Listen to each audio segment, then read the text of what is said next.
Hi, I'm Blake, and welcome to the Physicist's Guide to Success. In the last video, we discussed how units, vectors, and unit vectors are important. In this video, you'll learn about the two most important operations that multiply vectors, the dot product and the cross product.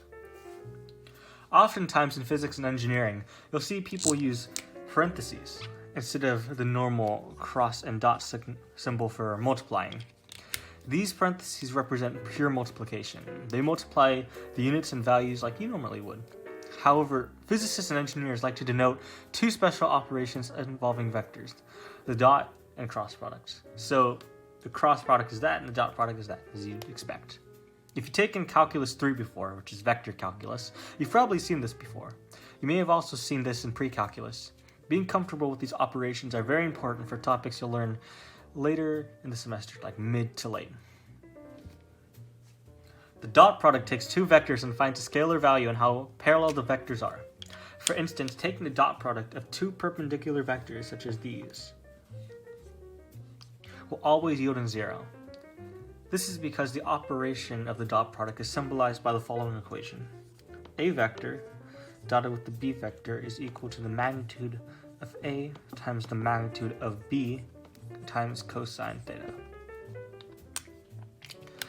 Thus, if you know the components of a vector, you can do a dot product and find how parallel they are, or the angle between them. What's useful about this is that the different normal unit vectors, like I, j, and k, will cancel out. This is because the x and y axes are perfectly perpendicular, meaning that the dot product will be 0. Thus, when you have to dot two vectors, you'll only have to multiply their x's with their x's and y's with their y's and then add them up. An important note is that this operation produces a scalar and not a vector.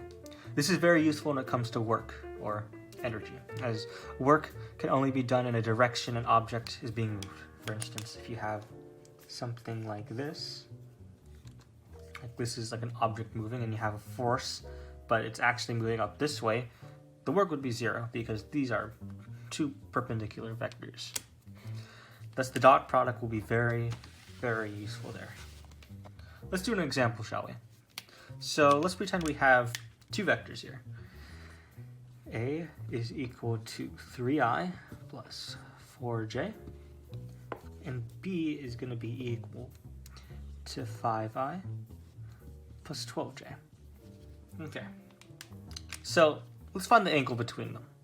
So how you do the cross product is you just do this. You'd have here A dotted with B is going to be equal to 3i plus 4j dotted with 5i plus 12j.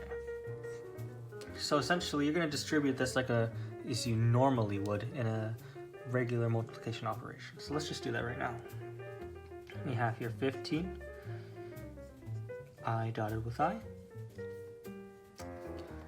plus 36 I dotted with j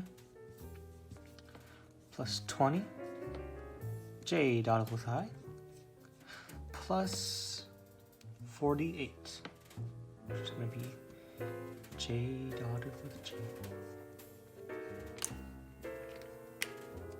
So as you can see here, you get a bunch of the unit vectors just dotting each other, is essentially because these are just scalar multipliers. So something interesting is that I and j, they're perpendicular vectors. This is going to be the I vector, I unit vector, and this is going to be the j unit vector. They're going to be perpendicular. So from this, you already know that it's going to be 0. And then for this, you also know it's going to be 0 here too. And then since we were talking about it before, since they produce a scalar value, these will just go out to 1. These will just also go out to 1. So then what you're left with is just 15 plus 48, which is just going to be 63. So how can you use this? So let's go back to the original equation we had for the dot product. So we said that the dot product is going to be the A vector dotted with the B vector is equal to the magnitude of A times the magnitude of B times cosine theta.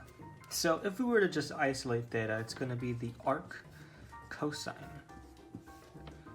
of A dot B over the magnitudes, right? Well, these are really simple to take the magnitudes of. You just take square each term, and then you add them up, and then take the square root. So these are perfect squares too. So this is perfect. So it's going to be 5, and this is going to be 13. Or this is not even. It's going to be exactly for its magnitude. So you can just plug this stuff in, and the theta of arc cosine is going to be 63 divided by 5 times 13. And then you can just plug this into your calculator and check right now. It's going to be equal to 14.25 degrees. So box our answer. And yeah, so the dot product is actually pretty simple. We're going to be going with the cross product next, which is a little bit more tricky, especially when the vectors have a lot of components. But we'll get to that right now.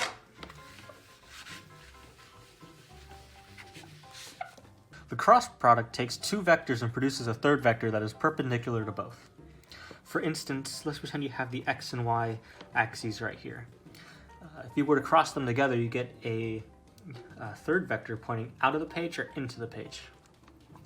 The cross product is really kind of like the opposite of the dot product. While the dot product finds parallels, the cross product finds perpendiculars. This is shown in its special theorem, which says the magnitude of A crossed with B is going to be the magnitude of the A vector times the magnitude of the B vector times sine theta. So if theta was 0, that means the vectors would be parallel. But that would mean that the dot product or the cross product would be 0. And likewise, if it was 90, it would be the opposite. So it would be just multiplying the magnitudes together. Unlike the dot product, the resulting value is a vector. It will be perpendicular to both vectors, so it will be out of the page usually. So that's why we have the magnitude here. It's because we're not going to be looking at the vectors because you can't produce, because this side has no vectors. So this side should be just scalars as well. So we're just going to be taking the magnitude. So how do we even get those vectors in the first place? So let's erase this. We usually have a trusty vector triangle. So it's going to be I, J, and K.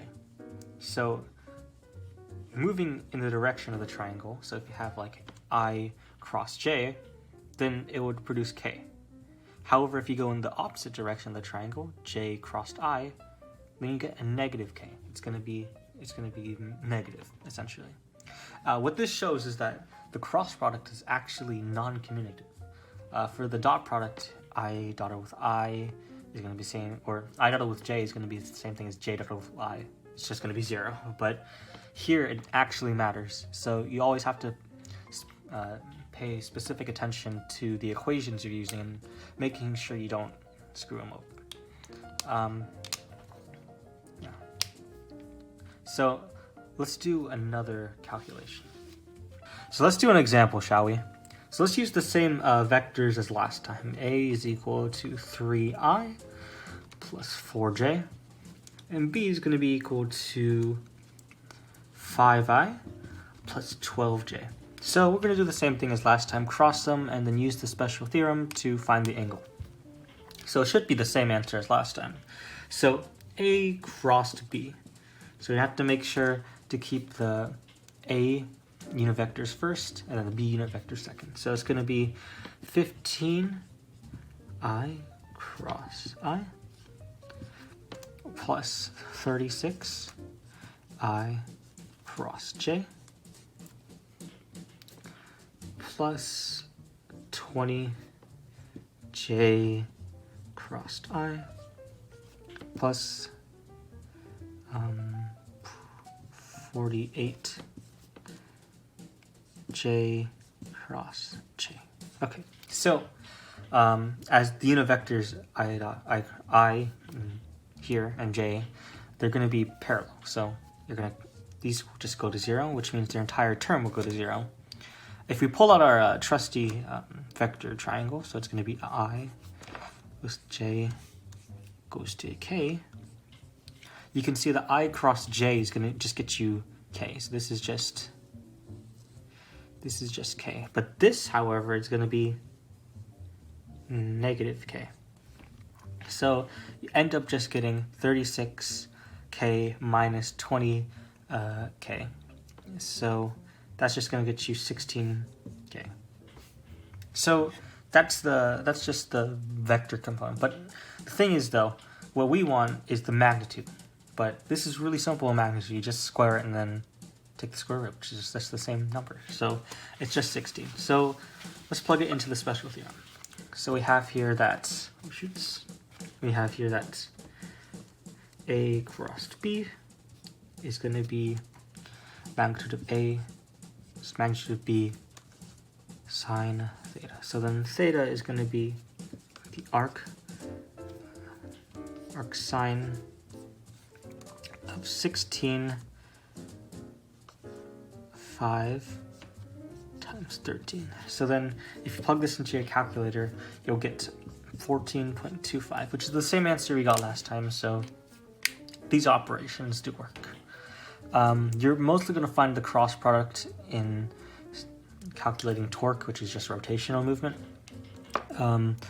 Oftentimes, since you're going to be expanding sometimes up to 3 components in both vectors, you're going to have to balance a lot of stuff. You're going to have to be really organized. So as long as you get how to do it in 2D, it'll help you later on in the future when you might do it in 3D. So this is the Physicist Guide to Success. Signing out. Thank you for watching.